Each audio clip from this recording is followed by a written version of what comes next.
Really quick before we get into today's episode, I'm super excited to announce that I'll be hosting my first ever Paula B Book Club this month. You guys, I'm teaming up with Chirp Audiobooks to bring you an intimate community experience as we all read the same book together. And this month's book is one I've been dying to share with you since I picked it up. We'll be reading The Menopause Manifesto by Dr. Jen Gunter. It's jam-packed with essential health information, humor, and really accessible and understandable science. I really think you're going to get a lot out of this book, and I'm so happy to share it with you. And the best part, if you are brand new to Chirp Audiobooks, you can pick this one up for free with the code PAULA5. That's PAHLA and the number 5 with no spaces. This code gets you $5 off your first purchase at Chirp, which you don't have to spend on the Menopause Manifesto, but if you do, that completely covers its current $2.99 price. And yes, for those of you who already use Chirp and love that there are no monthly subscription fees as well as great deals on all sorts of audiobooks, yeah, boom, this one's less than $3, specifically for our book club, meaning that they discounted it for me so I could share it with you. How awesome is that? You guys, go grab yours today. There's a link in the show notes or the description box, depending on where you're watching or listening. And when you click that, the Paula5 discount code will already be applied when you click it. I don't know how they work that magic, but I'm super glad they do. You guys, happy listening, and thank you for being here. You're listening to the Fitness Matters podcast with Paula B, and this is episode number 209, Grief Revisited. Welcome to the Fitness Matters podcast, where every week we talk about the fitness matters that matter to you. I'm Paula B, YouTuber, certified life and weight loss coach, soon-to-be author, and your best middle-aged fitness friend. Are you ready to talk about the fitness mindset that matters to you? Me too. Let's go.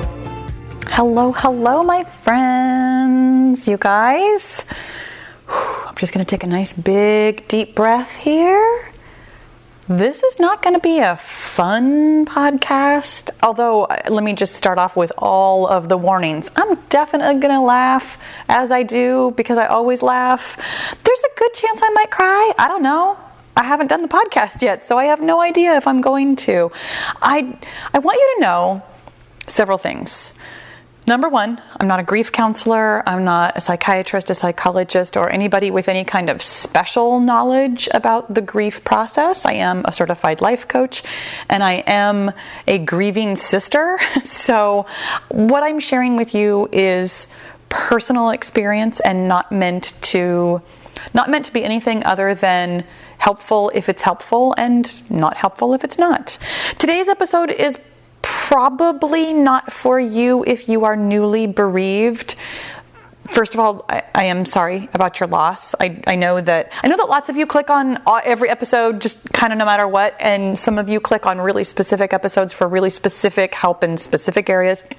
This one, with its title being grief, it still might not be exactly right for you. The reason it's Grief Revisited is because I have an older episode, which I believe is number 3. In fact, no, I know it's number 3, entitled Grief, that honestly, even then, I was already 2 years into my grief journey, and now I'm very nearly 4 years in. This is not necessarily going to be where you are and what you need to hear today. I'm going to highly recommend a podcast that has helped me immensely from another life coach school coach called Krista St. Germain. Her podcast is called the Widowed Mom Podcast. And it's really specifically, as the name implies, it's really specifically for women who have lost their husbands, or she actually refers to women who have lost their people, which I think is a very nice and inclusive way of saying it. And honestly, it helps me feel included because I did not lose my husband. I lost my sister. So I find her messages to be universal about grief, but she really specifically talks about like raising children without a partner and things like that. It's an incredibly helpful podcast. It completely normalizes grief in a way that I didn't even know I needed until I started listening, and I highly recommend it. She has lots of great resources and lots of great podcasts that are there are for every part of the grief journey. There are definitely episodes that are more for like newly bereaved, and those that are more for people who have, gone through some of the process and are really thinking about growing and changing. And that's what today is going to be, honestly, is the growing and changing part. This is why I don't think it's for you if you are newly bereaved. I'm intending this to be a rather like almost theoretical conversation about grief in terms of kind of dissecting what it feels like. And honestly, it's a larger conversation about thought work in general. It just so happens that the thought work that I am going to be modeling for you is my own about grief. So you know what, listen or not, like always, like this may be a perfect episode to meet you exactly where you are, and it might not be. It totally might not be. I will tell you though, I mean, in addition to the like theoretical part, I can already feel myself like starting to cry thinking about the other half of it. I'm going to be messy today. I just am. There's the theoretical part that feels very clear to me, and then there's the part that I'm kind of like right in the middle of that feels hard. It feels difficult. It feels raw. And I wanted to share that with you so that it normalizes it for you, that sometimes, not even sometimes, no, doing this work doesn't exempt me from difficult feelings. It doesn't exempt me from feeling lousy. It doesn't exempt me really specifically from being in a situation in which I know that I could feel better if I were to do the work, but I don't feel better yet. I will. And I wanted to share with you what the middle of this process feels like, because I know that sometimes when I come to you and I'm like, oh, here's this thing that I totally figured out and it's all better now, it can be almost a little bit clinical or a little bit not helpful in the way that it can be helpful when you hear me in the middle of my mess. So welcome to my mess, my friends. Here it is. So when you are listening to this on, I think it's Sunday, November 7th. Yeah, it's right before my birthday. I'm recording this in advance, but this birthday, totally gonna cry. Okay, so this birthday feels very difficult for me for a lot of reasons. I'm turning 52 this year, and that's an age that my sister never got to be. And I'm having a lot of thoughts about that, as you can hear, because I'm having lots of feelings about that. And I know that I've been thinking about this for a while. Like, it's really funny how you'll have an automatic thought that you don't examine in the moment, and then it just becomes easier to think over and over again, because that's literally exactly what your brain does. Your brain thinks automatic thoughts that are sparked by situations or things that people say or things that people do or things out in the world. Your brain will just kind of, come up with something to think, and if you don't challenge it, it will think it over and over again. Well, I've been thinking / worrying about this birthday for a while, like literally years at this point. Not like immediately after she died, but I realized quite some time ago that I was going to be older than her. And the actual being older than her happened back in September. I've already had time to absorb the fact that I've lived longer than she got to live. And yet there are still lots of thoughts and lots of feelings about that I haven't pulled apart yet. And one of the really specific thoughts and feelings that I wanted to talk to you about today, so that I can be a little bit more clinical and analytical about this rather than just spending the entire podcast crying, except that I'm going to cry when I tell you this story. So this actually happens before every single holiday, all of them. I wish my sister was around to say happy birthday Eve to me. It was a silly sister tradition thing that we had. Okay, see, here's where we're going to laugh too. when I was a kid, not even really a kid, when I was young, well, kind of a kid, I was a teenager, what my sister and I used to, come home from school and get our snack of, an entire sleeve of Oreo cookies. because yes, this was the nutrition I had growing up. But we would watch Days of Our Lives. Do you remember the soap opera Days of Our Lives? And it was when, I never remember if his name is Charles O'Shaughnessy or just Charles Shaughnessy. Does not matter at all.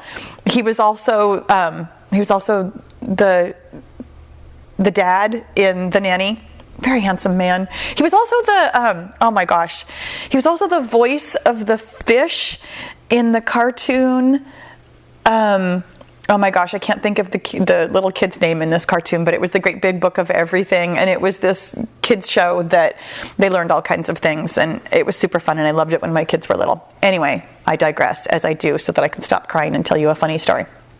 So his character on Days of Our Lives, you know how they have convoluted lives. I mean, like, for reals. So he had I believe, stepdaughter named Eve, who had her whole story of becoming evil and had a twin or something. All kinds of crazy things happened to her. But in any event, so there was a Christmas episode, as they do, because it's Christmas, and she walked into the room, and Charles, I'm going to say Shaughnessy, even though it could be O'Shaughnessy, and I can't remember his name on the show either because it's not coming to me, and I really could have looked this up. She walks into the room, and he says to her, "Merry Christmas, Eve," because her name was Eve. For whatever reason, and I'm just going to go ahead and say it's because I was 13, My sister and I thought this was hilarious. Absolutely hilarious to say Merry Christmas to somebody whose name is Eve because it was actually Christmas. It wasn't Christmas Eve. I don't know. I don't even know why it was funny. But over the years, this became something that we said to each other with varying degrees of competitiveness, as also happens with sisters. And so it became an actual competition, literally who could say it to the other one first before basically any holiday. I mean, truly, it got to the point where it was absolutely ridiculous to come up with a holiday and wish each other a happy such and such Eve on the day before it. So, and in fact, here, let me tell you a sad story also, that the last time she said it to me was right before Thanksgiving. She was very ill. I mean, very ill, sleeping all the time, and very, very ill, really specifically right before Thanksgiving. She had just gotten out of intensive care, and it was very obvious that her end was coming very quickly. And so I went over to her house that morning, and I walked in and, gave her a kiss on her little bald head, and I said, "Do you have something to say to me?" And she looked at me and she was like, "I'm sorry?" And I laughed because it was what a funny thing to say, other than it was really sweet. And I go, "What do you have to be sorry for?" And she goes, "I have no idea." And I go, "No, you wanted to say Happy Thanksgiving." And I let her have it because, she was dying. So she said, "Eve." And so she won that one, the last one. So, with my birthday coming up, I wish that she was here to wish me a happy birthday, Eve. And the thing about this, the whole reason I am creating this podcast is to talk about this, to tell these funny stories, because I like talking about my sister sometimes, other than I don't like crying when I'm talking about her. But I also like to make her real for you, because you probably didn't know her, except for the 5 people who I do know who are listening to the podcast. And she was silly, she was funny, and she's dead. And I meant to warn you about that. Oh my gosh, back at the beginning of the podcast, I apologize for that, because that might have shocked you a little bit more than you were ready for. You guys, I don't use euphemisms, I just don't. It's not part of who I am. I mean, sometimes I do. It depends on who I'm talking to. But here on the podcast, sitting on the couch in my own home, I don't sugarcoat stuff. I just don't.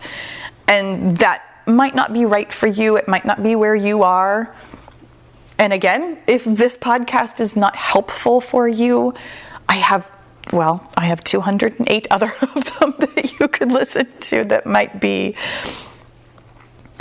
The thing that I wanted to talk to you about today is something that my mentor, Brooke Castillo from the Life Coach School, which is where I'm certified through, she calls it clean pain versus dirty pain.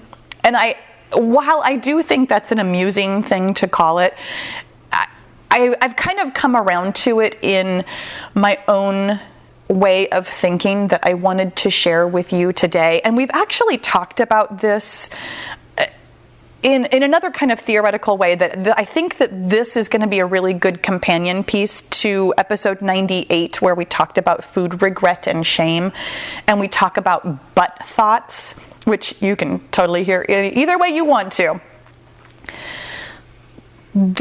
What I am feeling right now is very much the product of a butt thought. And I wanted to ideally, what I really want to do, let me pull back a little bit here. I want desperately, and I'm actually really working on this, I want to create some kind of master list that actually explains, okay, I'm having this thought and this feeling, and this is what I should do about it. Because there are so many different ways to come at mindset work and this thought feeling work, I would love to have some kind of parameters for when should I feel something all the way through? When should I, talk to myself about, unraveling the thought errors that I'm having? When should I understand that what I'm feeling is another thing that Brooke Castillo calls it is indulgent emotions? When is it clean pain? When is it dirty pain? What should I do with my thoughts and my feelings?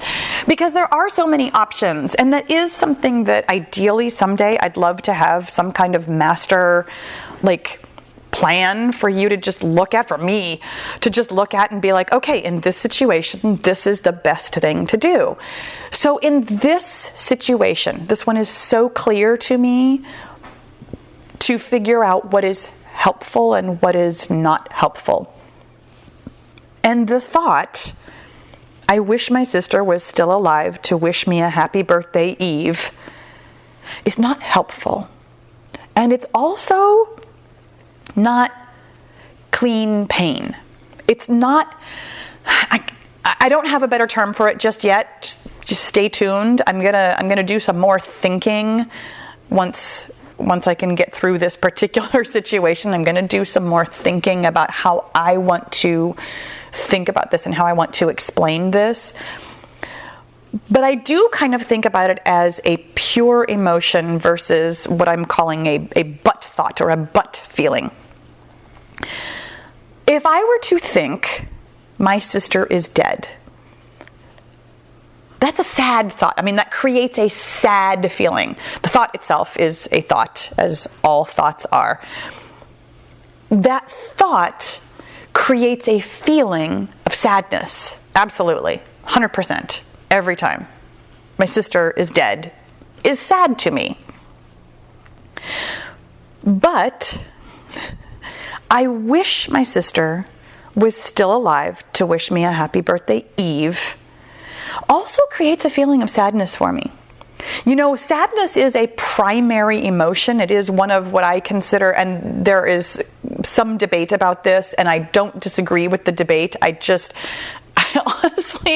Honestly, when I'm talking about primary emotions, I can only remember 4 of them, which is why I think there's 4 of them. I'm going to, at some point, remember that there are 6 of them, because I can actually come up with them off the top of my head right now. But in any event, there's happiness, there's sadness, there's anger, there's fear. There's also considered primary emotions by some people, disgust and surprise. Generally speaking, in general, my working theory up until this particular situation occurred to me was that if you feel a primary emotion, that you should go ahead and feel it all the way through. That is going to be the most helpful thing for you. That, either crying it out or even internally or externally, like screaming it out or just feeling the gush of emotion is absolutely the way to handle that so that you can move forward.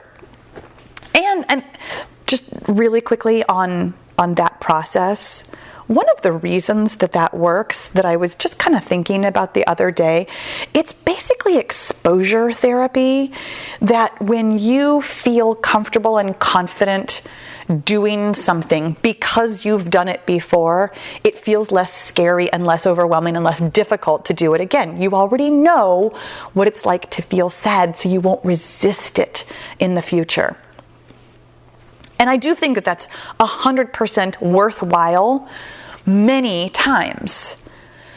However, there's this parameter between clean pain and dirty pain, if you want to use those phrases, or between a pure, which I'm going to come up with a better word because I don't love that word, but a thought that creates a certain kind of feeling versus these but thoughts that create, in this case, the same feeling. It's still sadness that this thought is creating, but it's a sadness that feeling all the way through won't release. And here's why. It's sadness from a thought that is unhelpful. I wish my sister was still alive is wildly unhelpful. And maybe you can hear why. My friends, there's literally nothing I can do about this. Nothing. She is dead. I cannot go back in time. I cannot bring somebody back from the dead, and there's all kinds of reasons why I wouldn't want to. Zombies are the least of them. But there's nothing that I can do with this thought. It is a sit and spin but thought. It is me arguing with reality, and reality always wins. Always. There's nothing about feeling this sadness all the way through that can resolve that feeling of sadness. And the reason I know that this is different is because in so many ways, and here's why this podcast is really not for the newly bereaved. After nearly 4 years, the thought my sister is dead is still sad, but does not create the welling of sadness that it once did. I feel, and not an emotion, but I think such a thing exists for me, which we say I feel, even though it's not a feeling, and that's language that I am going to parse out a lot more in some future podcast. I believe that I have come to an acceptance of my sister's death, that the thought of it in and of itself doesn't always make me very sad. There's definitely a feeling of sadness every time, but not the kind of sadness that I have felt in the past. You know, newly bereaved, obviously it was just crushing, overwhelming, difficult to feel because there was so much of it. I resisted feeling it for a long time. And then as I have allowed myself to feel the feeling all the way through, several times, it has not entirely dissipated. Again, that thought is still sad. It still creates a feeling of sadness in me. But because of the exposure to the sadness, because I have allowed myself to feel the sadness, because I don't try and resist that sadness anymore, it doesn't overtake me in the way that you literally heard for yourself. I mean, saying the thought, I wish my sister was still alive, makes me want to cry every time I say it. Like, and obviously did make me cry the first couple of times I said it to you. This feeling, this but thought creating this sadness doesn't get resolved by feeling it all the way through. And it doesn't get resolved by pushing it away either. Let me be really clear about this. Being resistant to feeling the sadness doesn't help either. And that is part of the problem, truly, of these but thoughts, is that if we don't recognize them for what they are, that we can alternately try to feel the feeling all the way through and then not really feel resolved from it. Or we very naturally sometimes resist feeling the feeling because we haven't gained the exposure to it and don't have the experience with feeling it all the way through. We might try and resist it, which really then just prolongs the feeling, prolongs every feeling. In fact, that is a whole nother podcast. I feel like I'm saying that constantly. I probably say it almost every single episode. I really do have a list as long as my arm of things that I would love to talk to you about, because I could talk about this all day long, easily. But when we try to feel a feeling all the way through that is an unhelpful thought, and or we try to resist a feeling from this unhelpful but thought, we're not giving ourselves any kind of resolution. We're not digging ourselves out of this thought feeling hole. And this is where this feels messy to me. I recognize that this is an unhelpful thought. And yet I haven't done anything past the recognition. And that feels really uncomfortable. And I know that feels really uncomfortable for lots of you also. I know that when I talk to you guys about using the 2-step tool, about, find your thoughts and decide if they're helpful, I know that you're all waiting for step 3. that they're really, it feels like unfinished business. It feels like you need to think a new thought, like you need to crowd out this old thought, that you need to do something actively to feel better. And my friends, I want you to know that doing something doesn't create a new feeling for you in and of itself. Doing something can become a circumstance that you have a different thought about. That new thought might create a new feeling for you. But simply doing something as though you get feelings from action is coming at that from the wrong angle. What I am doing is noticing this thought every time it comes up. I'm noticing that this thought feels sad. I'm noticing that this thought is unhelpful. And I'm continuing to notice it every single time. And it's funny how, maybe not funny, haha, definitely not funny, haha, but it's interesting how often my brain has offered me this thought. Conceptually, I think emotionally, physically, because I believe, really, I'm going to start catching that. I believe that I have accepted my sister's death. However, my brain is still offering me this automatic thought that I wish she was alive. My brain is still offering me this automatic thought that I wish she was here to wish me a happy birthday Eve. I almost said happy Thanksgiving Eve. And then I have other thoughts about that. I'm noticing it right this second when I'm thinking about the happy Thanksgiving Eve. How different that one feels, because I'm remembering the last time she said it. My brain has so many thoughts about why it would be so much better if she was alive to wish me all these Eves. And none of them are helpful. And it's very interesting to me how quickly this thought became automatic and how often my brain is offering it to me. Sometimes in the exact same way and sometimes in different nuances. Obviously, with all of the different holidays that there could possibly be, my brain could offer it to me like, oh, I wish she was alive to wish me a Merry Christmas Eve. Oh, I wish she was alive to wish me a Happy Easter Eve. Like I wish, all the different wishes. And every single time, the thought is unhelpful to me. And every single time, what I am doing about it, rather than arguing with it, rather than resisting it, rather than trying to talk myself out of it in any way, is noticing that it's unhelpful. Noticing that it creates a sadness that I can't simply feel through. And this is really probably the thing that I wanted to bring to you today. And I apologize. Blossom is barking in the background.